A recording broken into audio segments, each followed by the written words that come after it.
Entonces, hoy vamos a hablar de tumores de origen glial. Vamos a hablar principalmente de la clasificación de estos tumores, como vamos a hablar en dos partes. Entonces, primero vamos a hablar de los oligodendrogliomas y posteriormente de los tumores que vienen originarios del tejido astrocitario, principalmente en relación a cómo se ven en las imágenes y cómo se relacionan con sus mutaciones genéticas. Entonces, empezando por los oligodendrogliomas, tenemos el oligodendroglioma clásico, que es un glioma de bajo grado. Esa es la definición actual de la Organización Mundial de la Salud, que es un glioma de bajo grado, difuso e infiltrante, que se compone de células neoplásicas que son morfológicamente muy similares a los oligodendrocitos y que pueden presentar las siguientes características genéticas. Pueden presentar un IDH mutado, que es una mutación de la isocitrato deshidrogenasa que se asocia a una mutación en el codón R132, que lo que va a indicar es que se están dando procesos reactivos al interior de estas células tumorales. Usualmente cuando estos tumores presentan un IDH mutado tienen un comportamiento más benigno, así presentan un IDH tipo nativo o un wild type, que suelen tener comportamientos mucho más agresivos y presentan un avance en el estadio de la clasificación de la Organización Mundial de la Salud mucho más rápido, llegando incluso a terminar como gliomas de alto grado, como el glioblastoma multiforme.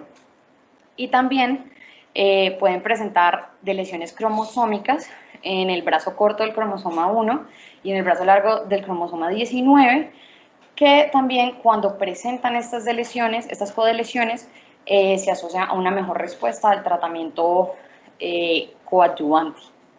Se clasifica como un tumor estadio 2 y se presenta principalmente en adultos entre los 35 y los 44 años, un poco más común en hombres que en mujeres, con una incidencia global de 0.26 casos por cada 100.000 habitantes y se da más comúnmente en áreas córtico-subcorticales del lóbulo frontal.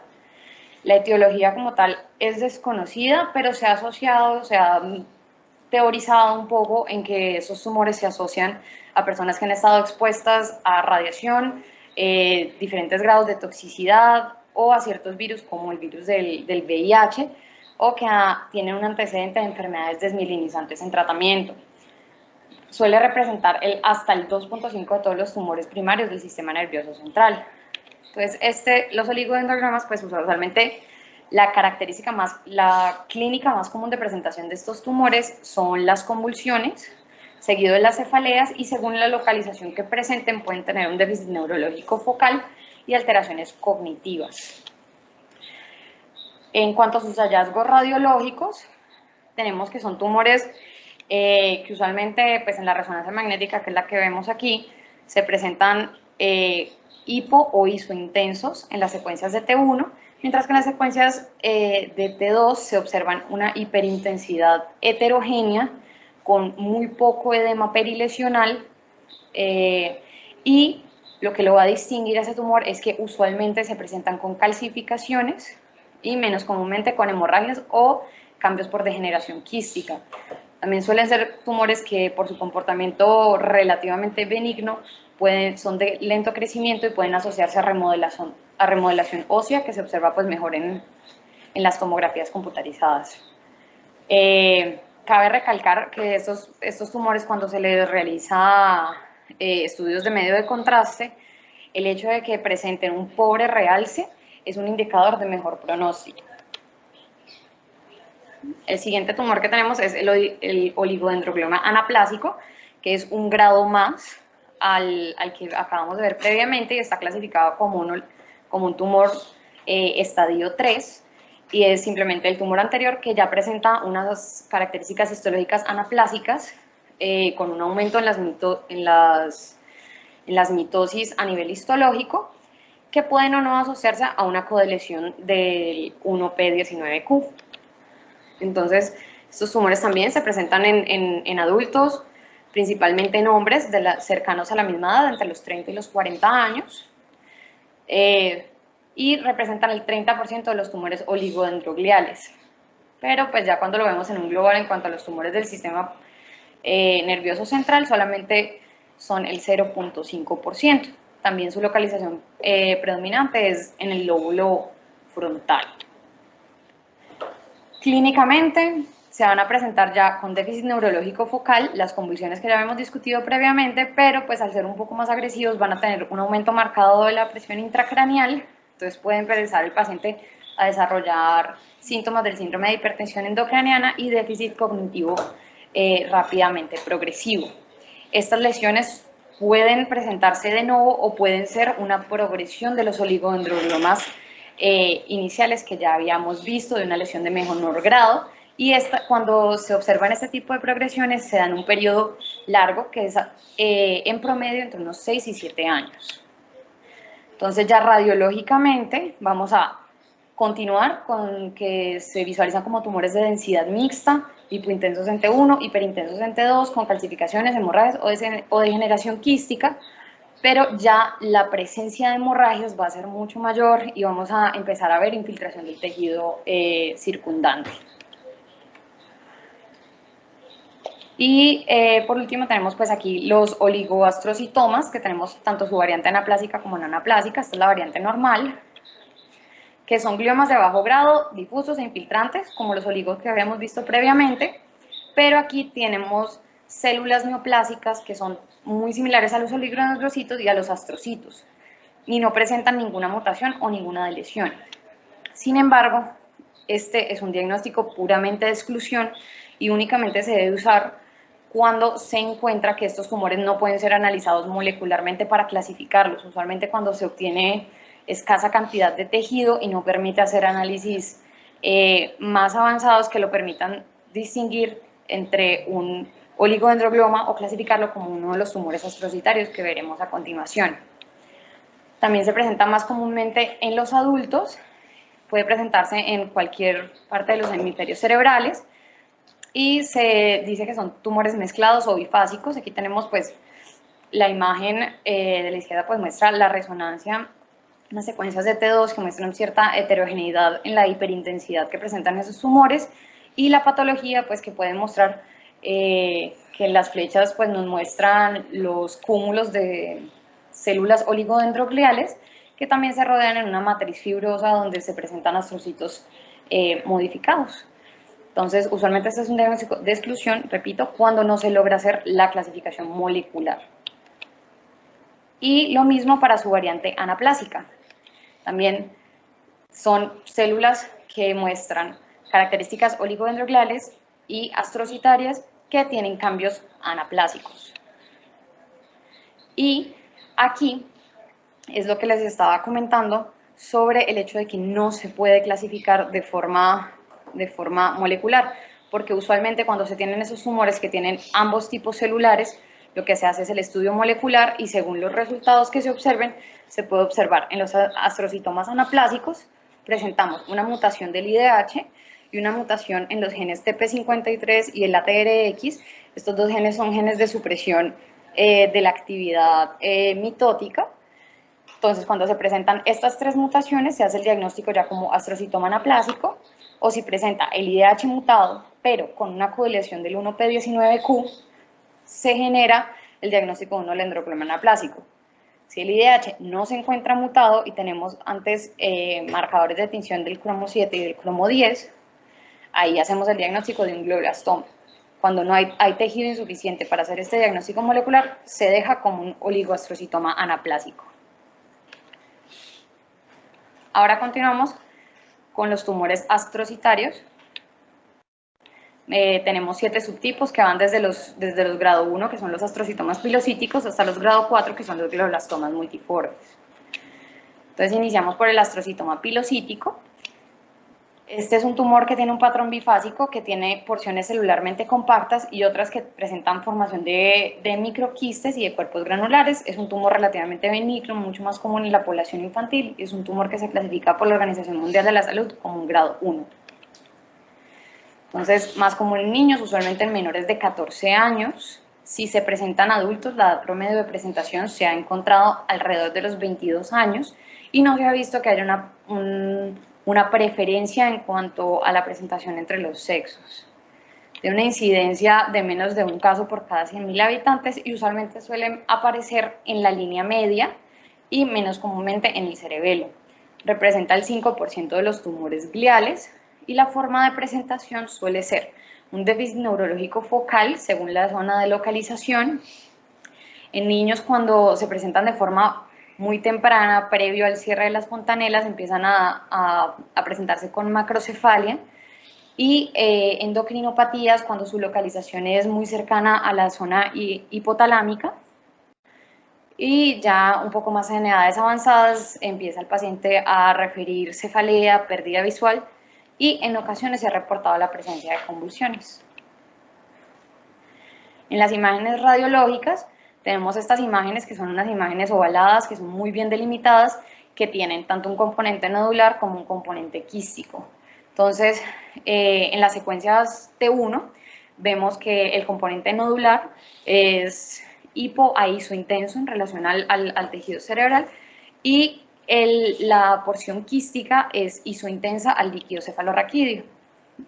En las secuencias de T2 ya vemos que la región nodular pasa a ser hiperintensa, mientras que la porción quística mantiene su intensidad al líquido cefalorraquídeo. Y ya cuando se realiza la administración de contraste, vemos que se puede presentar un realce en anillo o un realce heterogéneo, pero únicamente en la porción nodular de la lesión, sin que haya realce en el componente quístico de esta lesión.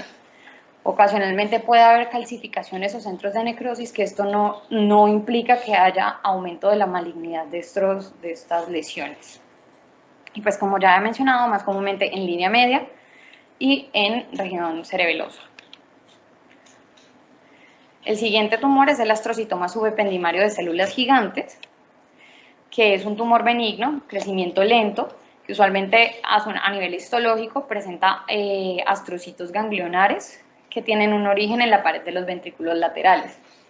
Entonces, en la región subependimaria. También es un tumor grado 1 que se presenta más comúnmente en niños menores de 10 años y suele encontrarse su presentación hasta los 25 años. Ya pasado esta edad es muy raro encontrar diagnósticos de novo de estas lesiones. Tampoco tenemos una preferencia en cuanto al sexo de los pacientes, y la incidencia a nivel de la población global también es inferior al 1%, pero se ha encontrado que en los pacientes que presentan un diagnóstico de esclerosis tuberosa hay una mayor incidencia, que se puede presentar hasta en un 5, hasta en un 15% de los pacientes que tienen este diagnóstico. Entonces, siempre estar muy atentos a estos pacientes, hacerles casi que de forma seriada tamizajes para descartar pues lesiones neoplásicas. Se presentan principalmente en línea media y menos comúnmente en cerebelo. Clínicamente, como se presenta principalmente en la edad pediátrica, van a haber pacientes que presentan ya un diagnóstico de epilepsia, pues una epilepsia de origen estructural, y en niños muy pequeños, menores de los 5 años, puede ser casi que diagnosticado cuando se presentan hemorragias intraventriculares masivas. Ya en las imágenes podemos ver en los TACs, que pues, tristemente no conseguí uno, que se presenta como una masa sólida, hipodensa, con zonas de calcificación, mientras que en la resonancia encontramos que es una lesión hipointensa en T1 e hiperintensa en T2, ocasionalmente se puede ver isointensa, y en la resonancia, pues de aquí abajo vemos una lesión que se encontraba en la pared del ventrículo lateral del lado derecho, con un realce intenso al medio de contraste. Este paciente recibió tratamiento, y dos meses después de haber iniciado el manejo se le tomó una resonancia de contraste, donde vemos que el realce ha disminuido significativamente, lo cual indica pues que la lesión está respondiendo, además pues de que ha reducido su tamaño. Seguimos con el santoastrocitoma pleomórfico, que también es un glioma astrocítico con células pleomórficas multinucleadas que se presentan con una forma de uso y se encuentran embebidas en una red de reticulina con numerosos cuerpos eosinofílicos. Este ya es un tumor tipo 2, según la clasificación de la OMS, un poco más agresivo, pero sin embargo su comportamiento sigue clasificándose como benigno. Se puede presentar tanto en niños como en adultos jóvenes, principalmente en las leptomeninges, y entonces por tanto se puede presentar en cualquier parte del sistema nervioso central. Entre los 20 y los 26 años comúnmente no tiene predominio en cuanto al sexo del paciente, pero sí se ha observado que hay una mayor incidencia en la población negra. La incidencia ya global es de 0.3 casos por cada 100.000 habitantes y representa el 1% de todas las neoplasias astrocíticas, que son las que estamos revisando. Clínicamente, también su presentación es muy difusa, usualmente pacientes con diagnóstico de epilepsia y déficit neurológico focal según el área de localización del tumor. Radiológicamente, pues, se presenta como una masa supratentorial en las áreas periféricas que puede o no presentar un componente quístico. La apariencia en TAC puede ser variable, a veces se ha identificado como lesiones hipodensas o hiperdensas. Y en la resonancia tenemos que si el tumor presenta una porción sólida y una porción quística, pues la porción sólida se va a ver hipointensa en las secuencias de T1 e hiperintensa en las secuencias de T2 y FLAIR, mientras que la porción quística siempre va a ser isointensa al líquido cefalorraquídeo. Y el realce de estas lesiones puede ser entre moderado a intenso según la agresividad del mismo. Y aquí tenemos la variante del santoastrocitoma, pero ya en su variante anaplásica, la cual es aún menos común y se define como un santoastrocitoma anaplásico que simplemente presenta al estudio histológico más de 5 mitosis por cada 10 campos de alto poder y ya es un tumor agresivo estadio 3 según la Organización Mundial de la Salud. Ya la variante anaplásica es mucho más común en adultos, no se da tanto en la población joven como habíamos visto antes, que se presentaba alrededor de los 20 años, ya este es más hablando de la cuarta década de la vida, cuando se presentan. Son muy raros en niños, sin embargo sí hay casos reportados en la literatura y cerca de un tercio de estos pacientes lo presenta como primer diagnóstico, mientras que el otro 60% restante aproximadamente lo hace de forma progresiva, diagnosticándose primero un santoastrocitoma pleomórfico grado 2, que posteriormente va a mutar en un santoastrocitoma pleomórfico anaplásico.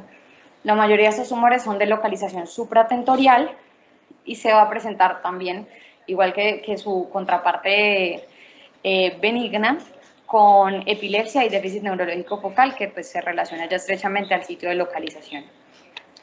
Imagenológicamente, lo que va a cambiar es la heterogeneidad del realce, que aquí vamos a ver que es mucho más marcado. Aparte vamos a empezar a presentar un edema perilesional que va a ser bastante marcado en ciertas partes y nos genera desplazamiento de estructuras corticales y pues vemos que ya empieza a ser un tumor bastante agresivo donde la sobrevida a 5 años se estima que está alrededor del 55.6%. Después tenemos lo que es el astrocitoma difuso, que dentro de los tumores astrocitarios es probablemente de los más comunes que se presenta actualmente. Y después el ejemplo de tumor astrocitario por excelencia. Entonces se trata de un tumor que presenta células astrocíticas de forma difusa, ya infiltrante a tejido circundante. Vemos que presenta pleomorfismo moderado y que puede o no presentar tanto mutaciones del IDH, que fue el gen que ya mencioné previamente de la isocitrato deshidrogenasa, o de la TRX y del TP53, que son genes de supresión tumoral. Este ya se clasifica como un grado 2 por la Organización Mundial de la Salud y se va a presentar principalmente en adultos alrededor de los 38 años, más comúnmente en hombres, 1.3 contra 1, y la incidencia va a ser entre el 0.55 y el 0.75. Se ha visto en estudios recientes, un estudio de seguimiento que se realizó en el 2016, que se ha visto que en los últimos 10 años previos a ese estudio ha habido una incidencia más marcada de estos tumores en los países escandinavos y en América del Norte. Estos tumores suelen ser de localización de un córtico subcortical y según su mutación del IDH tienen predominio por ciertas localizaciones. Entonces, cuando se encuentra un IDH mutado, suelen presentar una localización más hacia los lóbulos frontales, mientras que cuando presentan un IDH no mutado o un IDH nativo, pueden presentarse en tallo cerebral y a nivel cerebeloso. Repito, son los más comunes, 15% de todos los tumores astrocitarios, y suelen presentarse con convulsiones, pero más que nada por la localización que presentan en el lóbulo frontal, empiezan a presentar alteraciones del lenguaje, cambios visuales, déficit neurológico focal, dentro de los cuales el más común es las alteraciones comportamentales. Ya radiológicamente hablando, pues su mismo nombre lo indica, son tumores difusos, muy pobre definición, que presentan unas características homogéneas, tanto en sus secuencias de T1 como en sus secuencias de T2. Entonces, aquí a la izquierda tenemos una secuencia T1, donde se muestra que el tumor tiene más presentación hipointensa, expansivo, está modificando todo el tejido adyacente a la lesión y está incluso desplazando e infiltrando cierta parte del tejido adyacente, mientras que se muestra hiperintenso homogéneo en el T2, y la característica más importante de estos tumores es que son no realzantes al medio del contraste. Aquí vemos otras imágenes en las cuales en la de la izquierda vemos cómo se encuentra un astrocitoma de fosa posterior que está comprometiendo el tallo cerebral, y vemos cómo su hiperintensidad se mantiene homogénea en esta secuencia, y también podemos ver que se puede presentar más a nivel de línea media, presentando compromiso talámico del lado derecho y asociándose a una hidrocefalia con edema trasependimario. En su variante grado 3 ya estaremos hablando de lo que es el astrocitoma anaplásico, que es el mismo astrocitoma difuso, que presenta focos anaplásicos con una proliferación activa, que presenta mutación del IDH o de la TRX TP53. Son tumores pues ya mucho más agresivos, también la edad de presentación es casi la misma, adultos alrededor de los 38 años, pero ocasionalmente el diagnóstico de estos pacientes a nivel de la población global general se hace de forma más tardía, alrededor de los 53 años. La prevalencia entre hombres y mujeres se mantiene más comúnmente en hombres, y pues la incidencia sí es mucho menor, de 0.35 casos por cada 100.000 habitantes. La sobrevida de estos pacientes varía entre 3 a 5 años según la edad y las comorbilidades que presenten, y las localizaciones que vemos son las mismas. Si presenta el IDH mutado, se presenta más en localizaciones frontales, mientras que si presenta un IDH nativo, más en regiones de fosa posterior. La correlación clínica pues con estos pacientes van a presentarse más comúnmente con convulsiones, y por su agresividad y crecimiento más rápido que su variante de astrocitoma difuso, que es grado 2, sí pueden presentar síndrome de hipertensión endocraniana, asociándose también a cuadros de hidrocefalia secundaria.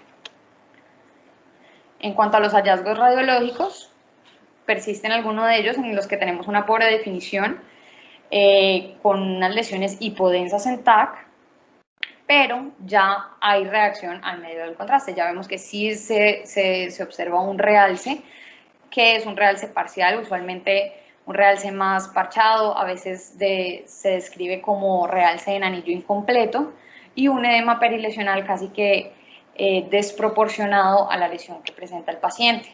Igual la seguimos viendo isointensas e hipointensas en T2 e hiperintensas, pero ya no homogéneas sino heterogéneas en T2, y pues el realce lo que había mencionado.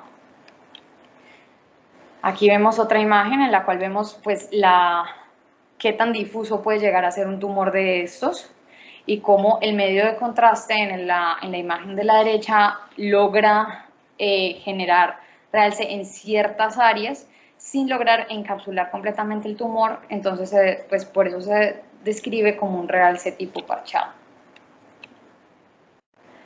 Y por último tenemos lo que es el glioblastoma multiforme, que es el único tumor que está clasificado como grado 4 por la Organización Mundial de la Salud en cuanto a tumores del sistema nervioso central. Es el glioma de alto grado por excelencia, que presenta absolutamente todas las variaciones histológicas malignas que puede llegar a presentar un tumor, y pues con su diferenciación astrocítica, este sí no suele presentar células tipo oligodendrogliales, pero entonces empieza a presentar atipia nuclear, pleomorfismos, actividad mitótica, proliferación microvascular y necrosis, que usualmente se describe como una necrosis en empalizada. Y también puede haber o no mutación del IDH. Pero aquí algo que pasa con la mutación del IDH es que cuando se presenta un tumor que tiene un IDH nativo o un IDH wild type, son tumores que son glioblastomas puros, que son de diagnóstico de primera vez, que crecieron y se originaron como glioblastomas desde un inicio, mientras que si presentan un IDH mutado, usualmente es porque son glioblastomas secundarios que han avanzado de ser un astrocitoma o un oligodendroglioma y han crecido hasta volverse un glioblastoma multiforme. Entonces, este es el tumor maligno intracraneal más frecuente en los adultos. Se presenta entre los 55 y los 85 años, más común en hombres, y aquí la incidencia a nivel mundial es muy alta comparada con los demás tumores que hemos visto pues, a lo largo de la presentación, presentando una incidencia entre 3 a 4 casos por cada 100.000 habitantes. Es el 15% de todos los tumores del sistema nervioso central y de los malignos corresponde al 50% de los tumores, entre el 45 y el 50%. Su localización es principalmente subcortical y tiene una preferencia marcada por lo que es el lóbulo parietal y el lóbulo temporal. Clínicamente puede ser muy variado y puede presentarse con todos los síntomas que han presentado los pacientes en los tumores anteriores. Entonces puede presentarse con convulsiones, síndrome de hipertensión endocraniana, déficit neurológico focal, según como la localización en la que presente. Y puede presentar cambios neurocognitivos y cambios del comportamiento, también trastornos del habla, trastornos visuales, lo que pueda llegar a tocar este tumor puede llegar a afectarlo. Entonces su potencial de presentación clínica es bastante amplio. Los hallazgos radiológicos es que tenemos una imagen, que es una imagen irregular, con un realce intenso en anillo, con un centro hipodenso que suele corresponder a áreas de necrosis y un edema que es muy desproporcionado a la lesión. Pueden ser lesiones pequeñas, como vemos en la lesión de la izquierda, que podrían incluso llegar a presentar un edema casi hemisférico completo. Y ya después tenemos su característica pues más comúnmente descrita, que es cuando cruza línea media y tenemos un compromiso bilateral de la lesión que se describe como el compromiso en alas de mariposa. Usualmente cuando pues compromete el cuerpo calloso y por ahí se extiende en sentido contralateral y pues que esta lesión siempre va a presentar su realce en anillo pues bien marcado. A veces se puede acompañar de lesiones satélite y focos hemorrágicos extensos. Ya pues esta diapositiva, esa forma de resumen en cuanto a las mutaciones genéticas y cómo se realiza la clasificación de estos tumores. Entonces tenemos los tipos neuronales de los que hemos estado hablando, entonces la variante de astrocitoma y de oligodendroglioma, teniendo en la mitad el oligoastrocitoma cuando no se puede realizar esta caracterización genética.